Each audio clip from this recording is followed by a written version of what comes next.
welcome to today's video. Well, this is where I get the inspiration to make one of the tufted mirror. As you can see, it is really costly, so I decided to make one myself.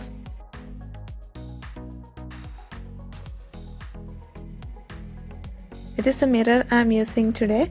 It's a framed mirror which I got for less than £10. I'm not using a frameless mirror because I want to make use of the backing board of the mirror itself. So I'm going to separate the mirror from its frame. Here I tried to separate the mirror from its backing board and frame, but unfortunately I found some strong glue. It was very hard to remove and I'm just scared to crack the mirror, so I plan to keep the mirror as it is and continue the project without separating anything. I'm using two long wood panels which I already had in stock. You can get this kind of panels from stores like Braided and B&M. I'm using a jigsaw to cut it. It is really simple to use. I got this for less than £20 only, and if you want to get that, the link is in the description below. We need 4 pieces to make the frame. The measurement should be in proportion to the real frame of the mirror. Then I'm using the glue. It is a Gorilla wood glue. I think it is one of the strongest glue.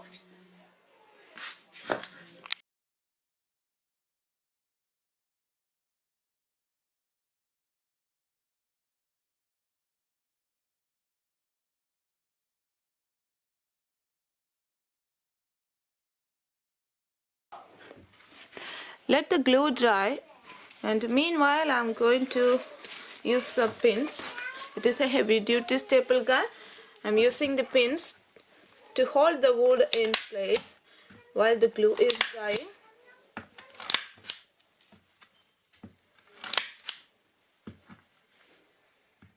Here I have a diamond shaped template. I'm going to keep it here and marking its 4 points.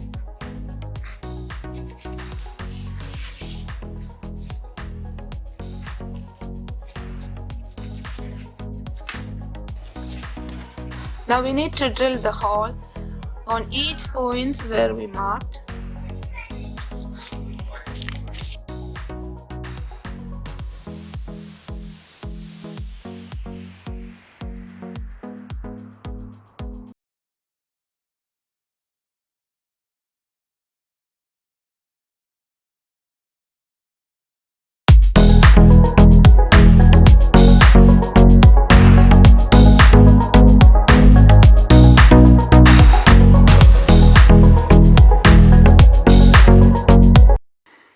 Here I'm using a cardboard and marked a basic shape like this. Then I'm going to cut it out. These are the templates I cut, and I'm going to use this 3rd and 4th one because that one is a proper size. These 2 are my first attempts.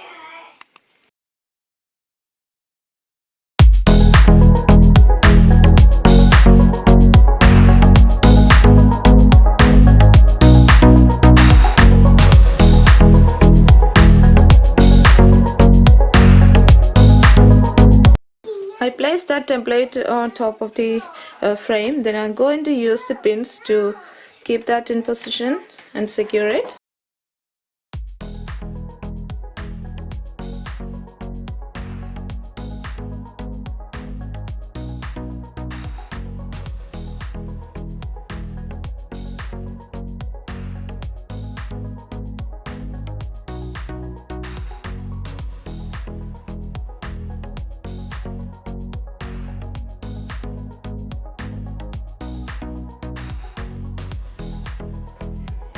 After that, I'm using the foam. It is like a 1 inch thick foam, 1 or 1.5, 1 inch thick foam, and I'm just placing it like that on top. Look at this.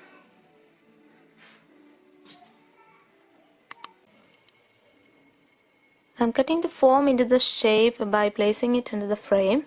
The foam is not too thick so that we can use a scissors. And for the inner side I'm using a craft knife because the foam hasn't got any edges to start with the scissors.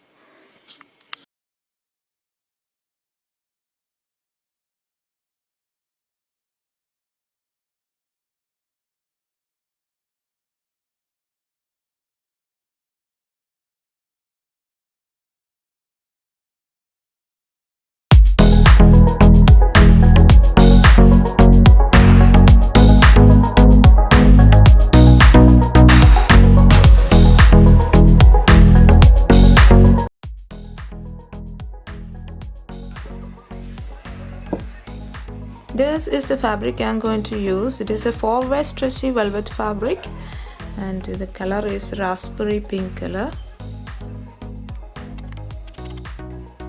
Spread the fabric on top like this.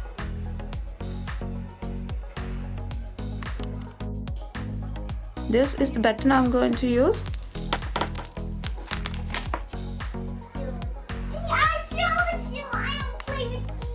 Here you can see our thread or the button like this, and we need to use a strong thread for that. There are many other ways of doing tufting, so please refer to some of the other videos, so it will be helpful for you. Here I'm doing this in a way because I want to save some money in there. Thread the button in this way into the first needle, and by using the other needle find the hole on the wool through the other side of the frame, and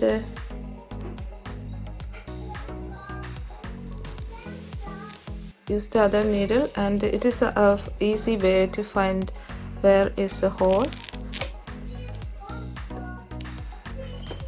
and pull it like this.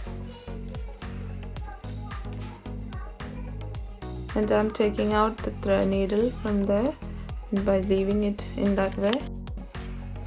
The other side is like this. Just leave the thread like this, and we can do the rest later after we have done with all the button in this side. Now I'm going to pull this thread tight and use the stapler. Keep that in place.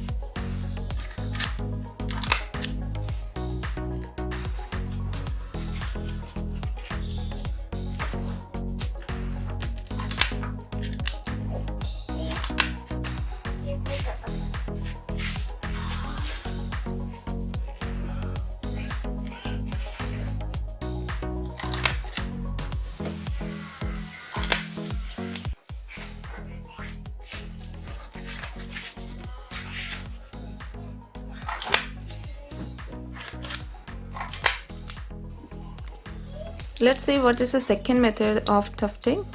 We got here tufting nails, and we just need to put that where it has to be. So you may need to mark on the fabric itself.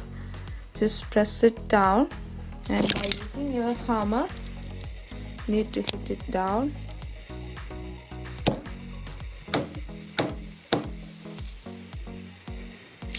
That's it. Now it is pretty tight, and it is the easiest method than using the drill. When you need to do the tufting on the cardboard, we need to bring that to the wool and pin like this, so it will be tight enough.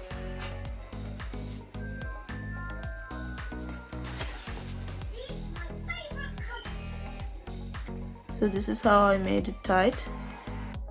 Now we need to cut the fabric from the middle.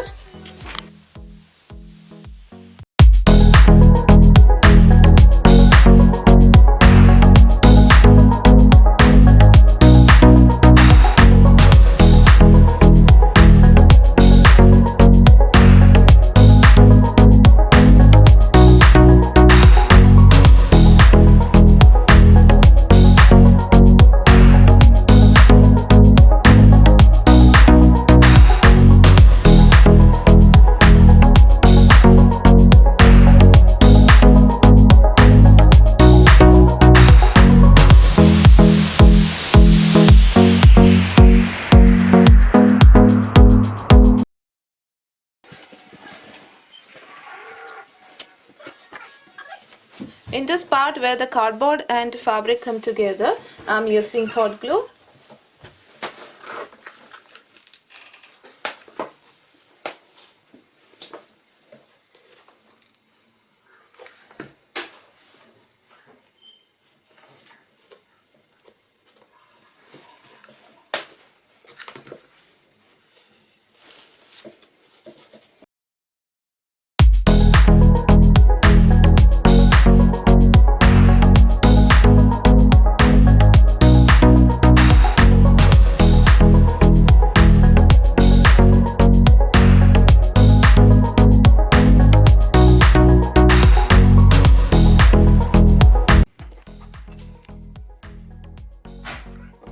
Now I'm going to stretch the fabric well up to here and use the pins here.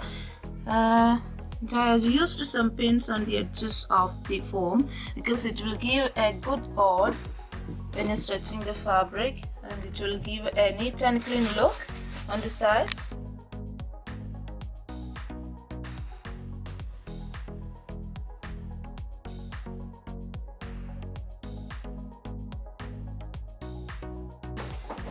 At this angles, I'm going to pull it like very tight.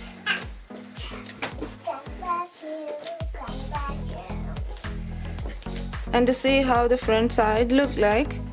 And once I feel it is okay, I'm going to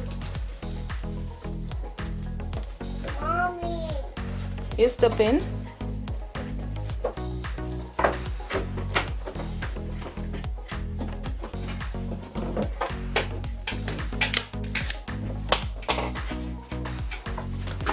That's it.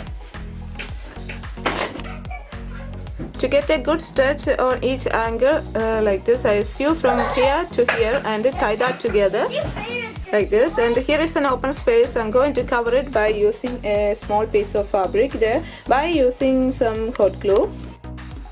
I'm keeping the frame on the floor and I'm going to attach the mirror. Here I'm attaching the mirror to the frame by using two screws, one over there, one over here, and flip it over and check everything is okay. And if everything is alright, I'm going to continue using more screws. And when you're using the screw, just make sure you're not cracking the mirror.